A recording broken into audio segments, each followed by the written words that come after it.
I bet you didn't know, and I say this because I didn't know, that you can get a bigger bang for your buck by overwintering a lot of your garden plants, taking them out of the ground, bringing them indoors, enjoying them throughout the winter, and then putting them back outside. With winter just around the corner, a lot of us are looking to green up our indoors to survive a cold and dreary winter. And my guest today has a lot of really fun ideas with how to do that. So welcome.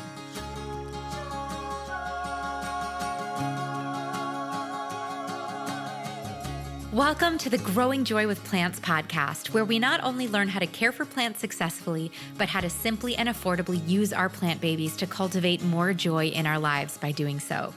I'm Maria, former plant killer turned happy plant lady, author of Growing Joy, the Plant Lover's Guide to Cultivating Happiness, speaker, podcaster, and most importantly, your new best plant friend. On Growing Joy with Plants, you'll find conversations about houseplant care, gardening tutorials, and wellness through the lens of plants. Plant care is self-care on Growing Joy.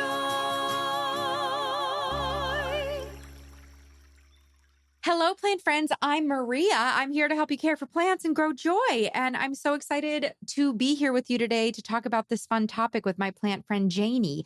Before we dive in, I wanted to welcome our newest Patreon supporter, Julia B. Welcome to the community of people supporting this podcast on Patreon. We have different levels of Patreon that get you access to so many amazing things like bonus content, coaching with me. You can literally ask me all the questions you want about your personal plant collection, merch, all sorts of stuff. So if you're interested in joining and supporting this amazing podcast, you can visit patreon.com/growingjoywithplants. Now, into today's episode. You might remember my friend Janey from Dig Plant Water Repeat from our episode that we did together on hot climate gardening. And it was such a success. I wanted to have Janey back for another really interesting conversation. She's a gardener, YouTuber, and master gardener based out of California's Zone 9B. Today, we're talking about something different, though. We're not talking about hot climate gardening, even though that's something we now both have in common. We're diving into some unexpected indoor plant choices, plants traditionally that you see outdoors that can thrive inside. Janey's going to walk us through all of it. She's been doing this for years, and you will be surprised at some of the suggestions that she has. I personally have not tried many of these plants, and I'm excited to try them this winter. So without further ado, here's my friend Janey. Janey, my plant friend, welcome back. Thank you. It's so good to be back. I'm so excited. It was so funny, after our first episode went live, I got feedback from listeners like, thank you for having a hot weather episode. I feel like our hot weather listeners don't feel seen in a lot of the general content that I create. So that episode really resonated with the people it needed to resonate with. So thank you for being my hot climate, returning guest on the podcast. Of course. And all you hot weather people, your gardeners and indoor gardeners that need air conditioning, I feel you. Yeah. You feel, yeah. And you should definitely be heading over to Janey's podcast to listen to all of the amazing hot climate gardening advice that you give. Where do we find you? The last time we chatted, I wasn't in Florida. You were in the depths of your heat, your heat wave. So what's up? What's new since we've last chatted? So it has not cooled down. I live in Northern California, and it's Zone 9B, and we have had the absolute longest summer. As of today, it's still hot. I still have the air conditioner going, if you can believe it. So still doing YouTube, a Dig Plant Water Repeat on YouTube, and still doing the podcast. And again, you're my indoor plant friend, and I'm your outdoor plant friend. And so a lot of focus has been on outdoor planting for sure. Yeah, totally. A match made in heaven. Is that your dog walking around? It is. I'm so sorry. We have your dog walking around on your side, and we have Frankie tweeting. Frankie, my bird, when we moved to Florida, he's going through some hormonal changes because the heat, I feel like he's coming back to himself because he's a tropical bird. So he's like going through this hormonal change he's going through it right now. So he's great, but he might have really crazy spazzy tweet attacks. Yeah, he's coming home. How are you doing? How are you doing with the heat? Are you doing okay? I'm good. I'm sweating, but I'm good. I think I've gotten really the more Floridians that I meet, the more hot climate gardeners that I meet, I'm getting really excited for this growing season. I realized that I really left New York at the end of our growing season in New York, and I kind of came to Florida in the beginning of the growing season. So I'm just excited to experiment and throw stuff up against the wall. As an outdoor gardener, I'm a total novice again. Like, I have to learn everything new. I found a podcast about, the Floridian gardening podcast that I've been listening to. Like, I'm a newbie again, and it's so fun to be a newbie. It's so fun to learn new things. And with gardening, I feel like there's always something new you can learn. Yeah. And I feel like particularly with Florida, with houseplants and with outdoor gardening, there's so much opportunity for me to learn and also just have a longer growing season than I had. In New York, my growing season was 3 months long, and now it's essentially 11 months long. So exactly. Isn't that crazy? The difference? It's wild. It's really wild. I mean, I think people who are used to growing and living in one area of the country forget how diverse the climates of this country are. Like, if you look at Arizona versus Florida versus Northern California versus the Northeast, it could be different countries, it could be completely different countries. So it's so wild. And with all of this new gardening, I'm so excited. Everybody has to stay tuned because next week we're doing a plant swap. I love that we're doing a plant swap on our YouTube. So I'm sending you house plants and you're sending me outdoor plants for my garden containers. I'm so excited for you to open your plants that I'm sending you. I can't wait. I can't wait to see your face when you're like, oh, what do I do with this? I can't wait. I'm so excited. I'll be furiously Googling and, I've got the Espoma. I've got the plant. Yeah, you'll have to give me some tips. And I feel like I've got the good container. I've got the good soil. So, and I trust you for making the right choice. So I can't wait. I can't wait to unbox and I can't wait for you to see what I'm sending you. I'm going to send you some really pretty house plants. Yay. So that's going to be on both of our YouTubes, right? Yes. This podcast today, Janey is going to walk us through 5 different plants that you can get indoors and then bring outdoors next summer. But also, if you want more of me and Janey and you want to see our beautiful faces and our beautiful plants that we're sending each other, you can tune in on YouTube, both of our YouTube channels next week for our plant swap. But so excited. But today we're talking about the art of having plants inside with the intention of bringing them outside in the summer. Particularly with this move, I'm becoming so aware of the fact that plants can do so much more than we think that they can. And as an outdoor gardener, you are an expert in this. So when did you start kind of doing this type of practice of bringing plants inside and then putting them back outside when it warms up? Well, I started when I started gardening because I had convinced myself that gardening was a budget hobby. It was a hobby that I didn't have to spend a lot of money on. Yeah, that's that ended up not being true. But I was playing around with plants that I could plant out into my garden and then could bring inside or bring, into a greenhouse and protect and then put them right back outside the next year. So basically not having to buy new plants every single year. Then I started really getting into gardening and I started making over some of my friends' gardens. And here where I live in Northern California, Davis, we have a bunch of mid-century modern homes. We're very well known for having mid-century modern homes.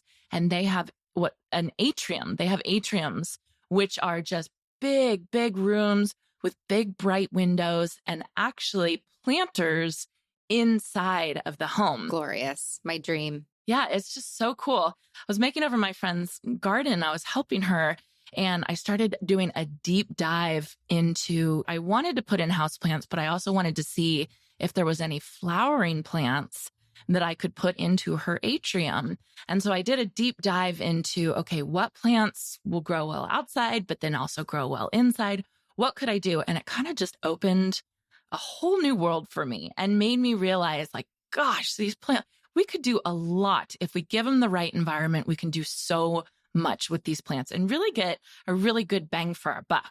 Popping that on the vision board real quick, an atrium, a mid-century modern home, my next home.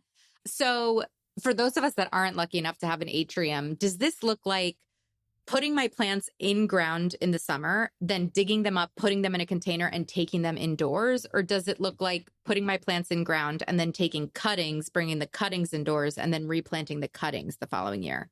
So it kind of depends. You can do both. The easy answer is you can do both. Repotting is huge because one of the main things is you don't want to bring the bugs inside. There's a lot of bugs outside, right? They live in the soil and some, in the leaves. And so when you decide that you want to bring a plant in for the winter, you want to make sure it's perfectly clean. So repotting, cleaning all the leaves, insecticidal soap, or some people even recommend dunking them in a bucket of water with a little bit of soap just to make sure that they're completely clean. So some of the plants you want to do that, but then there's other plants that you can do exactly what you said. You can take cuttings of them, bring them inside, water propagate them over the winter, and then replant them outside, and they easily propagate. A really good example of that is coleus. Coleus it comes in all different every color, shapes and sizes and colors. And it's one of my favorite plants because it loves the heat. It probably does fabulous for you, Maria, in Florida. And it's the easiest. I mean, it's like propagation 101. You take a cutting, put it in water, and it grows roots in like 2 weeks. And so I actually have taken in entire plants, roots and all, into my home. You have to make sure you have plenty of light, though, if you're going to do that, if you're going to take the plant in. It's a lot easier just to take cuttings of the coleus, put them in, a semi-bright place, and by next season, you can replant them and you have a whole new plant and you've saved however much money. It's also really easy to go and prop lift from your friends' houses if they have coleus, bring them inside and you can have all the different varieties. Now, in contrast to that, one that you can just bring in the entire plant, that would be a geranium, or it's actually a pelargonium that we all call geraniums, right? They're beautiful. You can also do the Martha Washington geraniums. Geraniums are probably the easiest plant that you can grow outside, bring inside, actually get it to bloom inside, and then bring it back outside. And you can just basically go back and forth. They do not have a hibernation period. They don't need to go to sleep. And so they will continue blooming for you if you give it the right conditions, which is enough heat and enough light. They'll continue blooming for you all winter long, which is absolutely fabulous. And it's one that is probably my favorite. Okay, I have a couple questions because you've mentioned two of my favorite plants. So number one, I agree with you. Coleus. A lot of houseplant parents sometimes struggle with like adding dimension to our plant collections because they're all these tropical jungle leaves that are either green, white, pink, variegated, whatever. Coleus has browns, reds, purple, like the colors that sometimes we don't see in our tropical houseplants. Like it's a beautiful way to add visual interest to your plant collections, which I think is really interesting. But I wanted to circle back. So are you saying, because I think this is very interesting and clever. So you're taking these cuttings of these coleus. I love prop lifting from your friends and making some sort of like Frankenstein coleus of like multiple different species. Are you basically keeping it in water for the entire winter season and then planting those water props? Or are you rooting it until the roots are a certain length, then potting it in soil and then putting that plant that's probably in a 4 or 6 inch pot into the ground later? Yeah, I've done both. You can do both. Okay. I think it depends on how long your winter is because it's only going to last for so long in the water. We don't have a very long winter, so I can actually put them right before my first frost, and then they'll last in the water the whole time. If you start seeing roots and they start getting a couple inches long, it's probably time to start potting them up. And then you can kind of do the cycle over again if you're in a really, really cold area that has really, really long winters. And so they like the sun. So just put it pretty close to a south facing window and they'll be happy whether it's in water or whether it's in soil for sure. Love. And then you can also keep coleus containers that you put outdoors in the summer. They can pop off, grow, bring them back in, keep them in the bright light. Yeah. We're sorry. I'm giggling because we're recording. What is the new Zoom Riverside thing that when you do the thumbs up, like it makes a weird thumbs up icon? I've been on so many different FaceTimes now that this is happening and it's so funny and weird. It's weird. If you clap, it will do balloons sometimes. Oh my God. Not every time. So weird. But then exactly, it's like when you want it to make the balloons, it won't. But then when you're just doing a normal thing and there's no need for balloons, it's so weird. Anyway, I digress. Hope everyone understands what we're talking about in that. So coleus, yeah. But I think it's important for indoor plant parents to know coleus likes plants. And most, all 5 of these plants that we're talking about, because they are plants that are put outdoors. You're going to want to save your southern facing windowsill, your grow light setup. I'll be hooking Janey up with a really fancy grow light soon. So the so coleus excited. would go perfect under this grow light, Soltech grow light. I really do think grow lights are super important. Sometimes it's really hard for us to find a window that has enough light for these plants that are used to being outside and used to being in full sun. And grow lights just open your world. I just love it. I just really love do. Grow lights and what they can really do for your home. They really do. And, I just moved to Florida, and I think the perception would be, oh, Maria moved to Florida. Her houseplants are going to be so happy. Everybody's going to be thriving. But my home is actually very low light because in Florida, they take protections to shade from the light because it's expensive to cool your air. Yep. And so all of my windows have ledges over them, and the windows are treated with UV. So I actually have like a lower light home than I had in New York. So I'm doubling down on my grow lights, even though everyone's like, oh, Florida, Maria's going to do so well. I'm like, yeah, pretty much it's the same situation. I'm lucky there's a little bit more humidity, but, I'm rocking grow lights in my new house for sure. Yeah. So I recently moved, and when I tell you, home did not feel like home until I hung my Wind River Corinthian Bells 50-inch wind chime. My Wind River wind chimes have really underscored my life for the last couple of years, plant friends, and they have brought me so much joy and peace I can't even explain to you. Whenever I hear them singing throughout the day, I am reminded to come into the present and take a deep breath. It is so relaxing. It is such a mindful reminder, and it is also the most delightful accompaniment to all of my garden time. As we enter this gifting season, Wind River wind chimes make incredible gifts. You can engrave the wind sail on the wind chime with meaningful dates, names, or phrases. I recently got Mama Failla one for her new backyard reno, and I know she's going to love it because she has been asking for a Wind River wind chime of her own ever since she visited my house and became enamored with the sounds. So gift yourself or your loved ones ongoing moments of peace with Wind River wind chimes. Use the code GROWINGJOY at checkout to get a free engraving on any engravable wind chime. So it's done for you and it's free. Head to windriverchimes.com to listen to all of your different melodious options. The chime underscoring this ad is the one I have. It's the Corinthian Bells 50-inch wind chime. And use code GROWINGJOY at windriverchimes.com for a free engraving to add a special element to your gift. That's code GROWINGJOY at windriverchimes.com.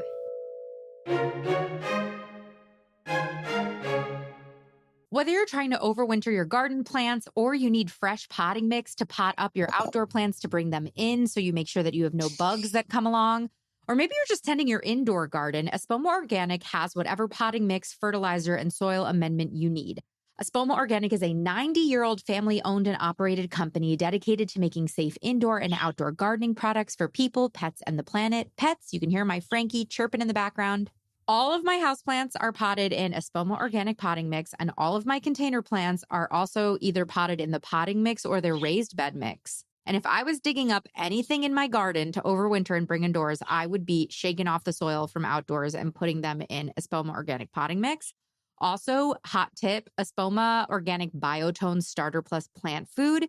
It's a fertilizer that you put in the ground when you plant plants up outside, but I've been using it on my houseplants. I've been sprinkling the tiniest bit into the container when I pot up my houseplants, and it helps plants establish roots faster. It helps prevent transplant loss, and my plants have been absolutely loving it. Also, if you're an indoor plant parent, you know I love their indoor organic liquid fertilizer. I pretty much put a serving of it in my watering can almost every time I water. And it's a wonderful way to just give the plants a little boost, little nourishment. So to learn more about all of the indoor and outdoor gardening products that Espoma has to offer, you can go to espoma.com to see where your local Espoma dealers are, or you can click the link in our show notes to go to my Amazon storefront of my curated Espoma picks. Thanks, Espoma. Here in California, we have the same thing. We have California ranch homes. And the whole purpose of California ranch homes is to shade them from the sun. Yes, so we have what's called a California room, which is outside of our back door. The roof extends out, another 10 feet or so. So direct sun in our house, it doesn't really happen. Never heard of it. Never heard of her. Yeah, direct sun. Never heard of her. So interesting. Now, you bring up the geranium pelargonium thing. I have such a special sweet spot in my heart for geranium / pelargonium. My grandma used to have, I mean, my memory from as a little kid, she's been dead for a while, but she, I think, had 20 geraniums in her house. And they have such a particular scent. Yes. Like, yes. I mean, you can get a geranium of every type of scent, but that classic Martha Washington geranium has this like citrusy, acidic, kind of weird scent. And whenever I smell that scent, I am immediately transported to my grandma's sunroom. I love that. Isn't that amazing though, that a plant can do that? You know what I mean? It can so hold magical. the scent. Yes. Yeah. I love it. I love it. And scent, I think, with plants is often overlooked, particularly with plants indoors, that, you know, people get plants for the beauty, but also the scent. And for blooming house plants, I had a geranium in a bookshelf that had a grow light. It bloomed non-stop indoors. I had red flowers tumbling out of my bookshelf 8 or 9 months of the year. And for houseplant collectors, getting your houseplants to bloom is really hard. And the geranium is a great option. It flowers very easily. So, well, can you explain the difference, the geranium pelargonium situation? A lot of people don't understand that. Yeah. So pelargonium it's a geranium that probably you're thinking about as we're talking about a geranium right now. And it got the nickname, people started calling it geranium, and it just stuck. It's the type of thing that it just stuck, and none of us can get it off of calling pelargoniums, which is the tall ones that you have to deadhead, you know, the tall stem that kind of looks like a fairy wand. We just got stuck calling them geraniums. And instead of what's like a Martha Washington geranium that is actually a true geranium, and there's hardy geraniums that grow outside really well, like Roseanne, those are true geraniums. So it's just kind of funny that we call them the same thing. I refuse to call geraniums pelargoniums. I will always call them geraniums. So Me too. So speaking of blooming plants that you can bring inside, another one that I absolutely love, which might be good for both of us because they like a little bit more shade, are begonias. Begonia, Yes. right? So begonia, like for houseplants, all you houseplant people, you know that there's all different types of begonias that are classified as houseplants, right? But there's also begonias that are classified as outdoor begonias, like wax begonias or tuberous begonias. Proven Winners has one that I love, Surefire Rose Begonia. It's one of my favorite outdoor plants. For all of those, you can dig them up, clean them off, bring them indoors, and they can handle a little bit more shade. If you give them some indirect light, they will bloom for you, and they're absolutely beautiful. Now, if you get like the tuberous begonias, they're going to have to go to sleep at a certain amount of time. You know, they're going to have their winter sleep period, but get something like a Rex begonia and you can enjoy the foliage, and it's just the most beautiful thing. I love begonias. Begonias to me are a class of plants that's kind of like the unknown because there's so many different types and varieties and blooms, and there's just so many things you can do with begonias. I love them. Yeah, you know, begonias were really popular in the 70s. The last time houseplants were so popular, every house had begonias. They're also pretty easy to propagate. And for some reason, they never really had their moment, I think, in this resurgence of popularity. But man, that genus, like there are so many different leaf shapes, leaf colors, leaf textures. There's a new begonia. I don't remember the name of it. I'll put it in the show notes. It has black spikes all over the leaves. Like it is so wild for like any goth gardeners out there or any. Oh, I love it. I think it's called the begonia ferox, I think. But it is a begonia that has black spikes all over the leaf. It is so creepy looking. That's amazing. But then you have the like angel wing begonias, the polka dot begonias that are like the most joyful, most glorious things. And yeah, I think they're an underlooked houseplant. So I'm happy that you brought them up. And yes, you can put them outside and they'll bloom. You know, when you give them enough light, they'll bloom. I feel like they don't bloom as much indoors, but you don't need them to bloom because their leaves are so gorgeous, you know? Yeah. Proven Winners is coming out with a new line of Rex begonias. And I will forever love Rex begonias because I was on vacation in Hawaii and I saw this display outdoors of all different colors of Rex begonia leaves. And I just thought that is the most beautiful vignette of foliage that I've ever seen. And we can have that inside, right? I mean, it's just so beautiful. It's so fun.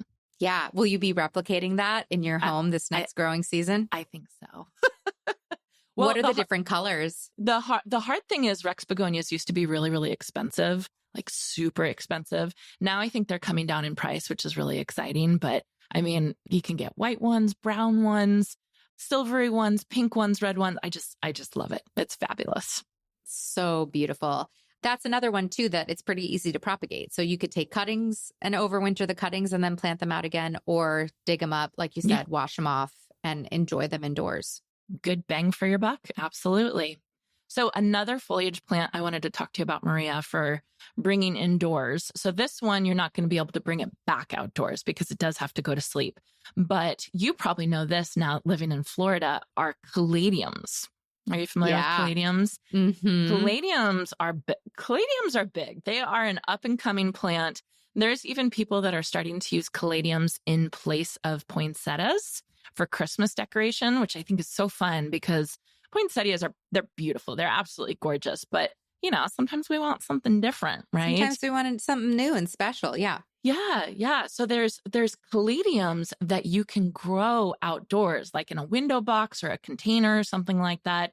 Enjoy it all season long, get it big and beautiful. And then instead of tossing it, just dig it up, bring it inside, repot it, put it inside, and you can use it for beautiful Christmas decor. Or if you get one of the orangey ones, there's Heart to Heart Burning Heart, which is kind of this orange foliage with white speckles on it. I mean, that is absolutely perfect for fall decor, right? I mean, how pretty, how absolutely beautiful next to a pumpkin or something like that. So caladiums are one that's really fun that you can enjoy all season outdoors and then bring them inside. And then after you're done, you're going to have to get rid of them. You can redo them, but you have to, it's very complicated to get a caladium to re-sprout. So it's almost, they usually just recommend just buying new ones, but you get to use it for a good 12 months or something like that, outdoors and then in. So I think caladiums are up and comers for sure. I recently, and I documented this on my YouTube, my sister, for her baby shower, I gave her, it's a girl themed garden, raised bed garden. And we put raised beds in her backyard and filled them with all sorts of plants. And one of the plants that we filled them in were the proven winners, the pink ones. We have like 3 different varieties of gorgeous pink heart-shaped caladiums that were so breathtaking. And the whole thought was we're planting love for her. And, every time she looks at them, she's going to be reminded of our love for her. Cute. And remember, so caladium leaves are in the shape of hearts. So it's even better. Yeah, it's even better. It's even better. And we're so happy. And I wish I could have told her to dig them up. I didn't think about that. I mean, she had a baby and had other things to do besides digging up her caladiums and bringing them inside. Maybe I'll just get her some new caladiums for our new growing season. But yeah, that was so beautiful. And I love the idea of it's not going to live forever, but extending the getting the bang of your buck, extending the growing season and bringing them in just in time for the holidays, using them as holiday decor and then composting them. I absolutely love, because a lot of these plants we're talking about would be used as annuals, which, are going to just die and get tossed. But why not give them a couple extra months to live indoors? I love this idea. Absolutely. And if you live more north in, humid areas like the Midwest, Ohio, Michigan, you guys have super warm and super humid summers. So the caladiums are going to be so happy outside. But when your first frost comes, you still want to garden. You still want to do something. So caladiums are awesome to just bring inside and really extend your gardening season. They can handle the indoors so well. They're one of those plants that can really, really handle it. So again, get good bang for your buck for the plants that you're going to purchase. Enjoy them outdoors and then bring them inside and enjoy them indoors too. Now, next week on the podcast, we have an episode coming out about holiday plant care, the classic poinsettias, holiday cactus, that kind of stuff. We don't talk about caladiums in that episode because this is a very fresh take on plant material and using plants, using a new plant for the holidays. So what would you recommend? Are there any varieties that you're going to be trying for your holiday decor in terms of caladiums? I know the pink varieties, but I haven't used the red ones yet. Yeah. So there's a couple red ones, but honestly, my favorite are the white ones, right? I'm a fan of white poinsettias. I really like that white decor. and like the metals and all that So kind of stuff. festive, yeah. So there's a variety called Heart to Heart Snow Flurry that first of all, the name, right? Like Yeah. we don't get snow here where I live. So I'll take Snow Flurry in a plant for sure. But it's this beautiful heart-shaped green leaf, and then it has speckles of white all over it, really intense speckles. Yeah. And it's just beautiful. It's just beautiful. And you can imagine putting it around like a hurricane with a white candle in it and something like, it's just so pretty, and it's just such an interesting take on Christmas decor. There's another one called Hot to Trot, which is the classic green and red, right? If you like that classic Christmas decor. So that's a really good one for you. And then you can just kind of play with it and play with all the different varieties. And like you said, like you did for your sister, just kind of doing a mix of them would be really fun, but definitely snow. Oh my God. Hot to Trot. I just Googled it. Hot to Trot is Christmas in a plant, that red and green combo. Christmas, right? Like you can't get much more Christmas than that for sure. So very fun. It's a fun one. And then snow, like I said, Snow Flurry is it's my favorite for sure. Snow Flurry looks like a normal heart-shaped philodendron leaf that got covered in snow. Yes. Like the variegation, the white variegation. Yeah. That's exactly what it looks like. Good job, Maria. You must be like a podcaster or something.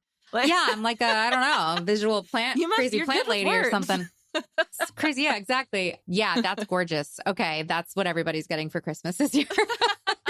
I love it. Or maybe I'll put a few on my doorstep. I love that. And then, okay, so far we've talked about geranium / pelargonia, begonia, coleus, caladium. That's it. That could be your whole houseplant collection, right? Mm-hmm. Any others? I think we said we were going to do 5, right? Yeah, you asked for 5, but I have an extra one. Is that okay? Of course you do. Okay. I mean, it's so hard. It's so hard. There's so many good ones that you can bring inside. I know. It's so hard to fabulous. Choose. So my number 5, I wanted to add because it's kind of a unique one to have outdoors and then bring inside. And that's Alyssum or sweet Alyssum. Are you familiar with that plant? Yeah. And if you guys have been a listener for a while, you know, Alyssum is very sweet to me because I used to garden a couple years ago with my plant friend, Melody. She was a retiree who lived near me, and I ended up gardening in her garden for that summer. And Melody taught me about Alyssum. She planted Alyssum in almost every garden bed she had because of the way that it attracts predatory wasps. But it also had such a fragrance, and we would go in her greenhouse, and her greenhouse would just smell like Alyssum. And she sadly passed, but now I plant Alyssum in every container that I have as a little nod to Melody. So it's a very special plant to me, and I had no idea I could grow it indoors. So I'm very excited about this, Janey. Yeah, I just love it because it kind of reminds me of the snow flurry caladium, right? Yes. How beautiful to bring some Alyssum indoors and decorate a little vignette, and have the Alyssum as like little snow, right? And then even when you start getting into the spring for Valentine's Day or for Easter or anything like that, it's just such a beautiful plant. If you get the sterile versions or the somewhat sterile versions, you can just take the plant and plant it back outside. But if you get the non-sterile versions, just go spread the seeds outside and you'll get new ones for sure. So it's just a plant that I wanted to remind everybody, hey, start thinking about this kind of stuff. There are plants that can do double duty and can be in your garden, and then you don't have to toss. You can dig it up and bring it inside and enjoy it for so much longer. Now, Maria, one more. Tell me. One more extra one. I debated adding this into my 5, and then I was like, I'm just going to do an extra one. I love that you didn't even let me respond about the Alyssum because you're like, okay, no, I need to squeeze this one in too. Wait, don't cut me off. You're allowed. You're allowed. Okay, thanks. I don't know about you, but I have a lot of gardeners and plant parents to shop for this holiday season. And luckily, Gardener Supply Company is my one-stop shop for the tools and supplies that will get my favorite growers off to a great start next year. They also have indoor and outdoor lights, decor, and more to fill my home with seasonal cheer in addition to my gifties. If you haven't heard of them already, Gardener Supply Company is a gardening company run by gardeners. For over 40 years, they've been selling garden essentials and sharing helpful advice to make growing easier, more comfortable, and more fun for everyone. They've also been earth-friendly from the beginning. Gardner Supply Company was actually one of the early providers of organic gardening supplies and humane pest control solutions, and has always strived for a positive environmental impact through the products they sell, the advice they give, and the causes they champion. But don't just take it from me. Discover garden favorites, exclusive innovations, and holiday gift options at gardeners.com/growingjoy and use the code growingjoy for free shipping. Let's grow together. Go to gardeners.com/growingjoy. So the next one I wanted to add, and you're probably familiar with this plant as a houseplant gardener, but that's Hypoestes, polka dot plant. Yeah, I love that plant. I have grown Hippo White and Hippo Rose. They're two proven winners plants. I've grown them outdoors, and they've done beautifully in the shade outdoors.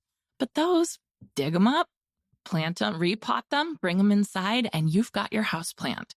So you can't forget about those type of things, those really, really beautiful ones. Those will be good for cuttings too. If you really wanted to start fresh and do a new cutting, you can definitely do that as well. Definitely. It was actually one of my first houseplants. Oh. And I had it on my southern facing windowsill, which I don't know if I would recommend anymore. I don't know how much direct sunlight they really wanted, but I found it to be a great tutorial plant for houseplant lovers because it's very sensitive to being underwatered. And so I used to almost dry it out too much because I was so impressed with the show that it would put on for me. Like when you underwater that plant, it wilts and it's miserable. And then you water it and it perks back up. And I remember like in my first, 6 months of caring for houseplants, having that just have been just as an indoor plant, not as an outdoor plant first. I learned so much about watering with that plant. Similar to basil, I feel like in my herb garden, just learning how to read a plant because it would really show me when it was just starting to wilt. And then I just knew, like, it got my intuition and my spidey senses about learning how to care for houseplants very finely tuned. Yeah. Polka dot plants also do great in terrariums if we have any terrarium builders because they do like humidity. So they thrive in terrariums. I've put them in terrariums, particularly like the pink ones. If you ever do like those fairy gardens that everybody, likes to make. And yeah, so they also love to be like grouped with other plants and also come in a beautiful variety of colors and very fun to learn to propagate on too. Yeah, they're great learning. They're great training wheels plant for sure. Yeah. Like you can learn a lot on that plant. Yeah. And take them outside next season. You know what I mean? Yeah, take them outside next season. Man, we can do so much with plants. I think a lot of us are trained to think about plants as one thing. This is an annual. It goes in my pot and that's it. That's all I can do with it. And it's like, no, there's so much more that we can do. If we just emulate the environment that this plant wants to grow in, we can pretty much put it wherever, right? I mean, it's really amazing. I love it. Yeah.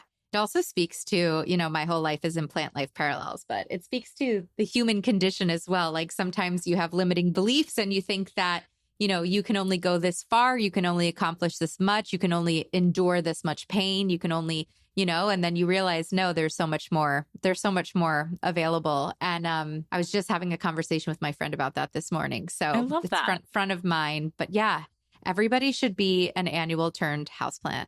And I really do love the savviness of extending your annuals' lives. Yeah. Get more bang for your buck. Like I said, when I first started gardening, I wanted to try so hard to make gardening a budget hobby. And so I was doing Says the girl who has a full greenhouse in her backyard now. Yeah, my husband was like, wait, what? I thought this was supposed to be a budget hobby. Yeah, no. But there are things that you can do to really make it worth your while. When you go and you buy that plant, get the most out of it that you can, whether it's taking cuttings or repotting, using it over the winter, use that plant for sure. Yeah, and spread the love, right? Maybe it's a budget hobby for your friends who now get to come over to your house, which has like every plant under the sun and take their cuttings. Yeah, right. So it's a budget hobby for someone. Maybe not you anymore. Not me, and not you either, Maria. Not me. Houseplants are expensive. Yes, they are. Fancy pots are expensive. Says as I'm like literally this week installing a track light. Speaking of Soltech, I'm installing their track lights in my office because I'm installing a green wall behind me. So the back of my Zoom background will be this epic green wall. That is going to be amazing. That is going to be so cool. That's going to be so neat. It's going to be incredible. Yeah, I'm so excited. I paint matched. You see my pink, I paint matched my wall to match the containers. So the containers will disappear and it'll just be green and pink. It's going to look great. But yeah, now I'm like installing track lighting in my house specifically for my houseplants. Not as cheap. Oh my God. I love that. I think that that's great. And I think there's something to say, like, if the plants need the sun, we need the sun. We need the light too, right? So you're giving yourself the light that you need, even in your shady house, that's protecting it from the heat. But I love that. I think that that's great. 100%.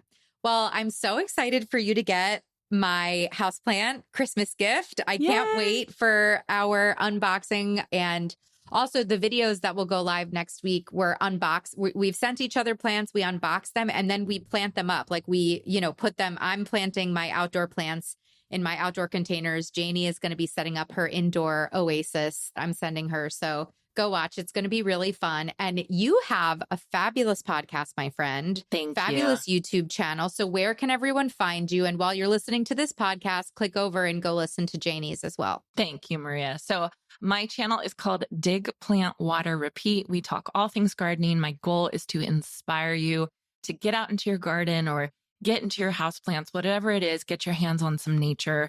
On Apple and Spotify, it's Dig, Plant, Water, Repeat. It's my podcast. On YouTube, Dig, Plant, Water, Repeat as well. Janey, we're essentially dig, plant, watering, repeating with this method. We're dig, plant, water. I love it. Repeat, digging the plant up, watering it, repeat indoors.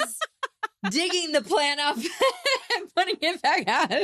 Wait, that's what we should have titled this podcast.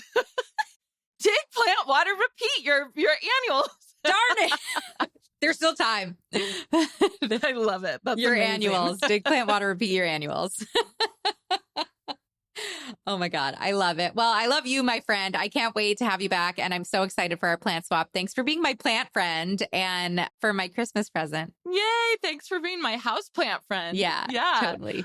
I need all the tips I can for houseplants. Please. Oh, you're going to have an indoor, by the time I'm done with you, you're going to have an indoor jungle. Don't you worry. Love it. Love it. Love it. Thank you so much, Maria. I appreciate being on here. I love talking to you. So thank you. Likewise. Thank you, Janey, for sharing your tips. I thought this was so fun. I really do have to say those caladiums, those heart caladiums from Proven Winners are so dreamy. They were in my sister's garden beds. Go check out our YouTube collab. So next week, if you're listening to this, the week it comes out, there will be a YouTube collab on both of our YouTube channels. I have sent Janey a bunch of indoor houseplants and a grow light for a very dark area of her home. We're going to completely transform it. And she is sending me all the plants that I need to fill a gorgeous Crescent Garden self-watering planter for my front door. So she's sending me some outdoor plants. I'm sending her some indoor plants. Gosh, it's fun to have plant friends. I love this plant swap. Also, you can go check her out at Dig, Plant, Water, Repeat on YouTube and her podcast. Go listen to her podcast. It's great. And I hope this episode helps you keep growing joy throughout all of the seasons. Plant friend, thank you for tuning in today. It means so much to me that I get to be part of your planty journey. If you like what you heard, make sure you're subscribed to the show so you never miss an episode. We have so many incredible interviews and solo episodes on incredible houseplant and gardening topics that you will not want to miss this year. And while you're over there in the podcast player subscribing, why don't you click over to the review section of Growing Joy with Plants and leave us a review. Reviews are tremendously helpful for the growth of the podcast, so thanks in advance.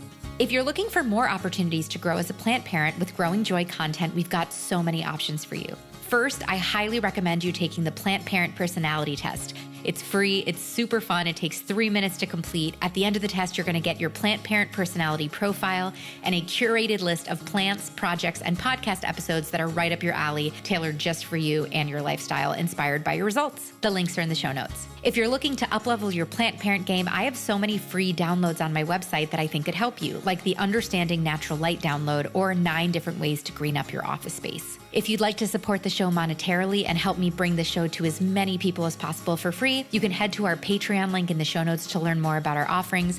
And finally, I invite you to come hang out with me and continue the planty conversation on social media on Instagram and TikTok. I'm Growing Joy with Maria. My DMs are always open if you have requests for topics or ideas for the show. Thank you again for listening. It is truly my honor and delight to help you keep blooming and keep growing joy.